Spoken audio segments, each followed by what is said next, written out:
Hello cuties, welcome back to E Vidyarthi. I am Akansha, your English teacher, and today we are going to start English Class 6 Unit 5. आप ही की book Poorvika, जो कि क्या है, culture and tradition. तो हम यहाँ पर अपने इंडिया के कल्चर और ट्रेडिशन के बारे में बहुत कुछ जान रहे हैं. हर एक चैप्टर में कुछ तो मजेदार यहाँ आपको बताया ही हुआ है. ये है भाई हमारा भारत, यानी द इनक्रेडिबल इंडिया. भारत महान के नारे तो आप सुनते ही आ रहे होंगे. चलिए आइए देखते हैं कि आखिर ये क्या दिया हुआ है आपको. तो यहाँ पर इस चैप्टर में आपको बताया हुआ है हमारे इंडिया के अलग अलग कल्चर, इतनी बड़ी डाइवर्सिटी के बारे में. भाई कहीं की कोई चीज फेमस है तो कहीं की कोई चीज फेमस है, और कितनी तरीके की चीजें, कितनी वैरायटी आपको यहाँ हमारे भारत में मिल जाती है. हमारा एक भारत क्या है, एक नेशन है, तो हमें यूनिटी से रहना चाहिए. यहाँ पर भाई कहीं पर व्हाइट राइस की आर्ट फेमस है, तो कहीं पर एंशियंट मेटल क्राफ्ट फेमस है, कहीं पर पेंटेड वुडन टॉयज बहुत अच्छे बनते हैं, बड़े ही खूबसूरत होते हैं और हम कलेक्ट कर करके लेकर आते हैं, तो कहीं पर शाइनिंग कोकोनट शेल्स बनाई जाती हैं. अब अंत में हमें क्या इससे सीख मिलती है ये मैं पूछूंगी, लेकिन ये चैप्टर खत्म होने के बाद आप ही से. तो इसी के साथ अब करना क्या है आपने, तो वीडियो खत्म हो जाएगी, उसके बाद आपको किसी भी सब्जेक्ट में कोई भी प्रॉब्लम आ रही है और ढूंढ रहे हैं कोई ऑल इन वन प्लेटफॉर्म, तो वो प्लेटफॉर्म यही है. तो करना क्या है, www.evidyarthi.in पे जाना है और अपनी क्लास डाल देनी है, सब्जेक्ट सिलेक्ट करना है और फिर उसके बाद चैप्टर सिलेक्ट करेंगे आप, और उसमें आपको मिल जाएंगे हर एक चैप्टर के अलग अलग से MCQ, NCERT solution, sample paper, important question. उसी के साथ बुक आपकी PDF में भी अवेलेबल मिल जाएगी, वीडियोज आपको मिल जाती डिटेल अच्छे से, हर एक चैप्टर, हर एक सब्जेक्ट की नोट, समरी, सब एक ही प्लेटफॉर्म पे. लेकिन उससे पहले इस चैप्टर को कंप्लीट समझ लेते हैं, जो कि क्या है, कल्चर एंड ट्रेडिशन के बारे में. नमस्ते बच्चों, कैसे हैं आप सब? तो आज हम सब एक साथ मिलकर अपनी इंग्लिश बुक का एक नया और बहुत ही प्यारा चैप्टर शुरू करने जा रहे हैं. हम शुरू कर रहे हैं यूनिट 5, जिसका नाम है कल्चर एंड ट्रेडिशन. कल्चर यानी हमारी संस्कृति और ट्रेडिशन यानी हमारी परंपराएं. तो चलिए इस खूबसूरत सफर का पहला कदम रखते हैं अपने देश की तरफ, हमारे प्यारे भारत की तरफ. इस सेक्शन का नाम है हमारा भारत, इनक्रेडिबल इंडिया. आइए देखते हैं कि हमारा देश इतना इनक्रेडिबल क्यों है. जरा इस तस्वीर को देखिए, कितनी सुंदर है ना, बिल्कुल हमारे देश की तरह. जैसे यहाँ लिखा है हमारा भारत, यानी हमारा इनक्रेडिबल, जिसका मतलब है अतुल्य, अद्भुत, इंडिया. देखिए छोटी छोटी गुड़ियां कितने प्यार से हमारे देश की अलग अलग परंपराओं को दिखा रही हैं. जानते हैं, पूरी दुनिया में भारत को हमेशा से एक ऐसी धरती के रूप में जाना गया है जहां वाइज यानी कि बहुत बुद्धिमान और हीरोइक यानी कि बहादुर लोग रहते आए हैं. और हमारी रिच यानी समृद्ध और डाइवर्स यानी अलग अलग तरह की जो संस्कृति है, उसने एंशिएंट टाइम से, मतलब बहुत बहुत पुराने समय से ही दुनिया भर के यात्रियों को अपनी तरफ खींच लिया है. यहाँ के लोग यूनिसन में रहते हैं. यूनिसन का मतलब है एक साथ, मिलजुल कर, एक सुर में. और इसी तरह हम पूरी दुनिया के सामने एक बहुत ही खास चीज पेश करते हैं, यूनिटी इन डाइवर्सिटी, जिसका मतलब है अनेकता में एकता. इतने अलग अलग रहन सहन, भाषाओं के बाद भी हम सब एक हैं. पता है, हमारा देश सिर्फ अपनी संस्कृति से ही नहीं बल्कि प्रकृति से भी बहुत अमीर है. यहाँ पर खूबसूरत नदियाँ हैं, शांत झीलें हैं और आसमान को छूते ऊंचे ऊंचे पहाड़ हैं. और यहाँ के जो हरे भरे जंगल हैं, वो तो ना जाने कितने ही पौधों, छोटे छोटे कीड़े मकोड़ों, सुंदर सुंदर पक्षियों और जानवरों का घर है. और इस देश के इनहैबिटेंट्स होने के नाते, इनहैबिटेंट्स का मतलब होता है निवासी, यानी यहाँ रहने वाले लोग.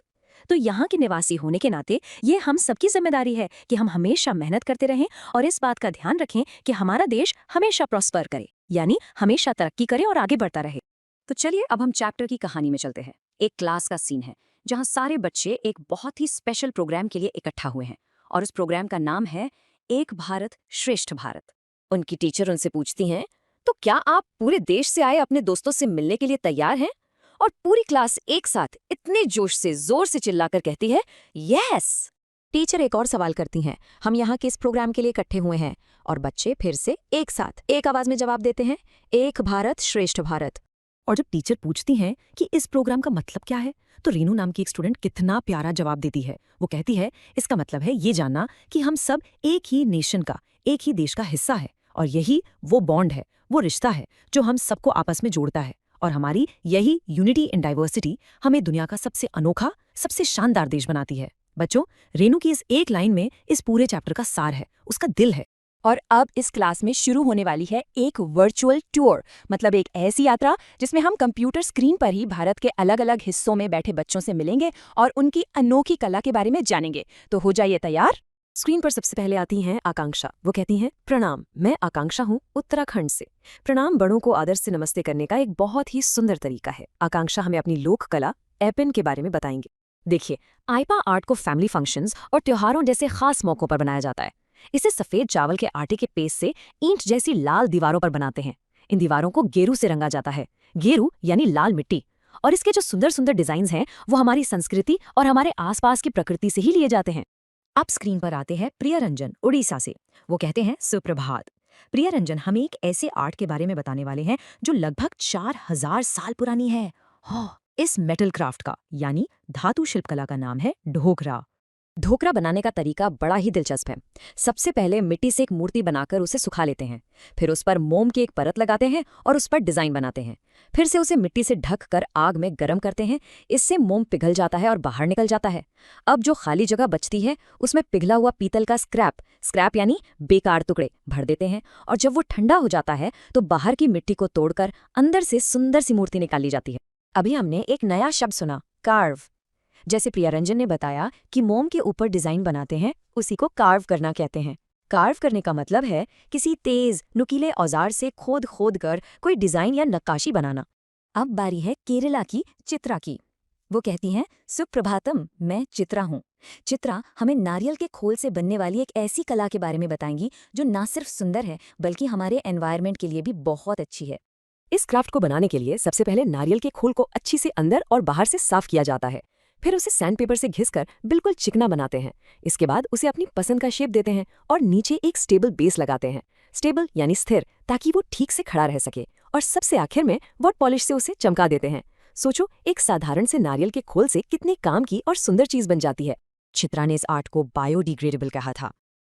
बायोडिग्रेडेबल एक बहुत इंपॉर्टेंट शब्द है। इसका मतलब है कोई भी ऐसी चीज जो हमारे पर्यावरण को यानी हमारी नेचर को कोई नुकसान ना पहुंचाए और इस्तेमाल के बाद मिट्टी में आसानी से घुल मिल जाए, जैसे कि ये नारियल का खोल। और अब हम मिलते हैं अपने आखिरी कलाकार से। ये हैं बाला मुरली, आंध्र प्रदेश से। और वो कहते हैं, सुप्रभातम। बाला मुरली हमें कोंडापल्ली खिलौनों की 400 साल पुरानी और बहुत ही फेमस कला के बारे में बताने आए हैं। ये खिलौने आसपास की पहाड़ियों की नरम लकड़ी से बनाए जाते हैं। खिलौने के हर हिस्से को अलग अलग कार्व किया जाता है यानी तराशा जाता है। फिर इन टुकड़ों को मक्कू नाम की एक स्पेशल पेस्ट से जोड़ते हैं। पता है, ये पेस्ट टैमरिंड यानी इमली के बीजों से बनता है। और आखिर में इन खिलौनों पर तेल वाले, पानी वाले या सब्जियों से बने नेचुरल रंग किए जाते हैं। तो बच्चों, हमने उत्तराखंड की एपन देखी, ओडिशा का ढोकरा आर्ट, केरला का कोकोनट क्राफ्ट और आंध्र प्रदेश के कोंडापल्ली खिलौने। सब एक दूसरे से कितने अलग हैं और कितने ही खूबसूरत। अब आप सोचिए, वो कौन सा एक धागा है, वो कौन सी एक चीज है जो इन सभी अलग अलग कलाओं को आपस में जोड़ती है। याद है आपको रेनू ने क्या कहा था? उसने कहा था, हमारी अनेकता में एकता ही हमें दुनिया का सबसे अनोखा देश बनाती है। बस यही वो धागा है, हमारी यूनिटी इन डाइवर्सिटी। हर कला अलग है, उसकी पहचान अलग है, लेकिन हर कला के दिल में भारत बसता है। हर कला यही तो है हमारे देश की सबसे बड़ी खूबसूरती। यहाँ रंग अलग हैं, भाषाएं अलग हैं, कलाएं अलग हैं, लेकिन हम सबका दिल एक है, हिंदुस्तानी। हमें अपनी इस यूनिटी इन डाइवर्सिटी पर हमेशा गर्व करना चाहिए और इसे एक अनमोल खजाने की तरह हमेशा संभाल कर रखना चाहिए। सो नाउ आई होप आपको ये चैप्टर बहुत अच्छा लगा होगा और इंडिया के बारे में काफ़ी चीज़ें समझ में भी आई होंगी कि हम कितने अच्छे नेशन में रहते हैं और हमें इतनी अच्छी डाइवर्सिटी जो हमें मिली हुई है, इसमें हमें एक यूनिटी बना के अच्छे से रहना चाहिए। तो हमें खूब सारी चीज़ें एक्सप्लोर करने के लिए मिलती रहेंगी। इसी के साथ चैप्टर यहाँ पे हो जाता है एंड। अब मैं जाने लगी हूँ, तो आपको भी क्या करना है, आगे की रिविजन करनी है या फिर आप भी जा सकते हैं। तो thank you so much for watching. Now आपको करना क्या है, do like, subscribe and share. Bye cuties.